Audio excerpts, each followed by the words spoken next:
What's going on, guys? Welcome back to a brand new video. Today what I got for you guys is I'm going to be fully explaining Warzone 2 Ranked, how it's going to work, how you're going to be able to rank up, and how you're going to be able to redeem and claim the rewards. Before we start, if you missed yesterday's videos, make sure you check them out. I double uploaded the first one going over the reloaded bundles that are going to be coming in. I shared photos of those.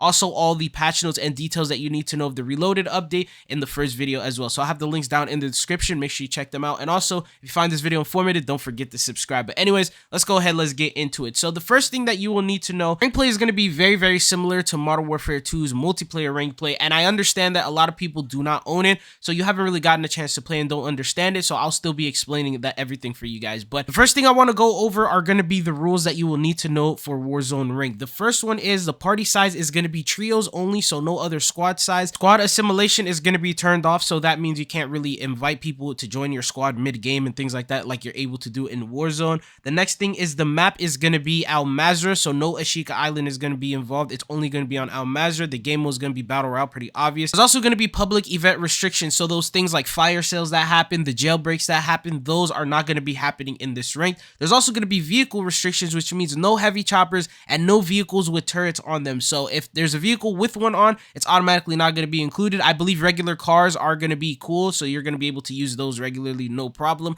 There's also going to be restricted gameplay elements. For example, the multi-circles closing in, how it does in regular Battle Royale, that's not going to be happening. And then they also set changes to redeploy mechanics, so they're going to be adjusting that. And then the buy station inventory also gets adjusted. Apparently everything is going to be unlimited there, so that way it's going to have consistent loot for you and you won't have to deal with UAV selling out and things like that. So that's some good news right there. And then the last thing they said, no flinging rocks at people in the gulag. But anyways, let's jump into the skill rating points section. This is going to be the most important thing in terms of comp that you will need to know if you want to rank up. The more skill rating points you have, the higher rank you will be. So there's going to be 5 different ways that you're going to be able to get skill rating points. When you mix them together, you'll be able to maximize how many points you get per game. First one is going to be placement. So the longer that you stay alive, the higher and more points that you get. For example, for winning the game first place, you'll get skill rating points. Then there's second, then there's like third, fourth. It goes all the way up until 20th. And then there's the kills. So every kill that you get, you'll get skill rating points for that. Every assist that you get, you'll also get skill rating points for that. And then kills that your squad gets, also get points for that. And that is going to be most likely the lowest amount. So that means those are kills that you didn't get any assists for, and those are kills that your team basically got without you. So those are not going to be as valuable as the other ones. Now, in terms of value, the placement, if you place high, that's the most important one.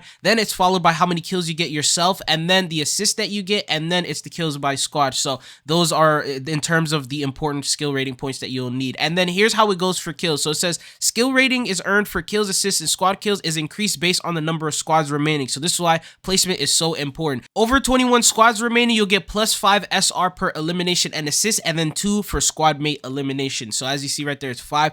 Anywhere from 3 to 20 squads remaining, it goes up to 7 skill rating points per elimination and assist, and then 3 per squad mate. And then if you get to 1 to 3 squads remaining, it's 15. So it just obviously multiplies your kills the more and more you place. So just a quick tip that I feel like would work, because this is very similar to Apex, is I would recommend going for kills in the earlier stages of the game. Once you have enough of them, you try and play for placement, so that way all the kills that you have gotten start multiplying, and that way you get more skill rating points. Obviously, if you're in lower ranks and you're way more confident that you're better than the players, you could just keep rushing the entire game and keep getting eliminations. But once you start placing in higher ranks where people are a little bit sweatier and harder, at that point is when you're going to want to start playing for placement a little bit more often, so that way you can maximize your skill rating points. Now, the thing is, there is some bad news in terms of ranking up. So there are deployment fees. So what this means is they will be taking skill rating points away from you for starting the game. So it says right here, at the beginning of each match, a deployment fee is deducted from each player's skill rating total. The higher the player's skill division and tier, the higher the deployment fee. So from bronze 1 to 3, there's no deployment fee.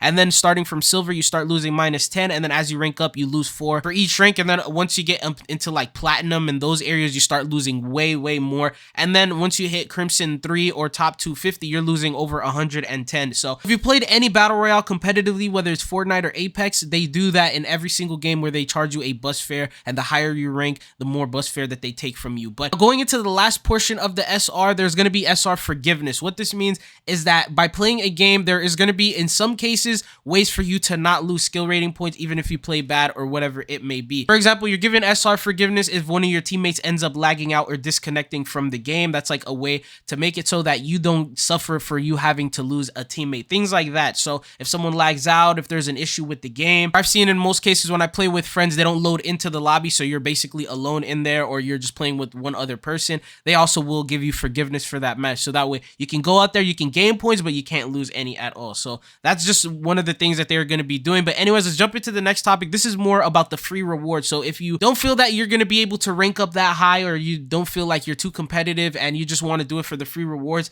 this is how the reward system is going to work. So it says right here, all these rewards are unique to and separate from Modern Warfare 2 ranked play. So everything that you get here, you get exclusively in Warzone Ranked. If you want the multiplayer stuff, you're going to need to play multiplayer. But here's how it works. It says there's going to be stars. This is how you get stars. At top 25, you get 1 star. At top 10, you get 2 stars. And at first place, you get 3 stars. Now, by collecting these stars, you're going to be able to rank up. So once you hit rank 5, you're going to be able to get yourself a vehicle skin. At rank 30, you're going to get a rank play wind tracker gun screen. And then at ranked 50, you're going to get a veteran operator skin. So here's some photos of what they look like. They're like camoed up. I've seen different color variants of them. Usually what they do with this is, depending on what rank you get, they give you a different color variant. It seems like this time around they're not going to be doing that. I'll speak about that in a second, but first I want to show you guys the blueprint and the charm. So there's a Chimera Pro issue weapon blueprint that you will be able to earn by ranking up, which is very simple, just playing the game and getting placements. And then there's also the crown charm that goes along with it. So it looks pretty cool in my opinion, I'm not going to lie. But there is some bad news in terms of rewards. These are the only ones that you're going to be able to get, along with like the vehicle skin and other things that I mentioned. This season, you're not going to be able to get rewards for your rank. For example, if you hit gold, you're not going to be able to get the gold variant of the operator because it's a starting mid-season in the Season 3 Reloaded update. So they're going to be starting them from Season 4. So from Season 4 onward, if you say you place platinum, you'll be able to get the stuff for platinum. So you'll be able to get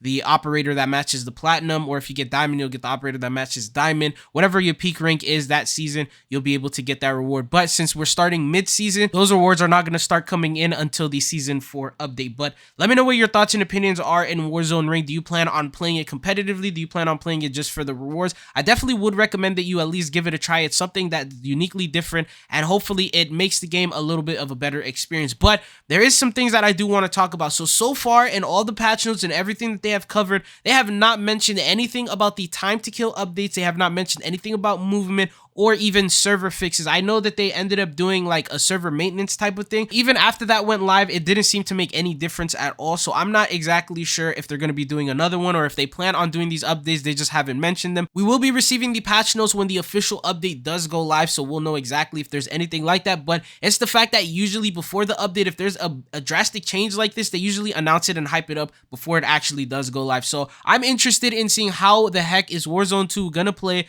if the core is really bad. We all know the core needs work, and it just doesn't make sense to me how they're introducing comp on top of all that. With the way that there's a lot of complaints with people playing casual modes, playing Resurgence, playing those just for the fun of it, and they're experiencing all these issues. Imagine when they're playing competitively for skill rating points and they have something to lose. Like, for example, you lose your skill rating points over some dumb lag or something like that. That's gonna piss you off way more than it would if you're in a casual game. You just back out and restart the match, right? But anyways, that's all that I got for you guys in today's video. I hope you guys found this informative. If you did, don't forget to hit that subscribe button. Let me know if there's anything else you guys want to see here on the channel. But it's been your boy Chidzo. Hopefully I'll be seeing you guys again. Peace.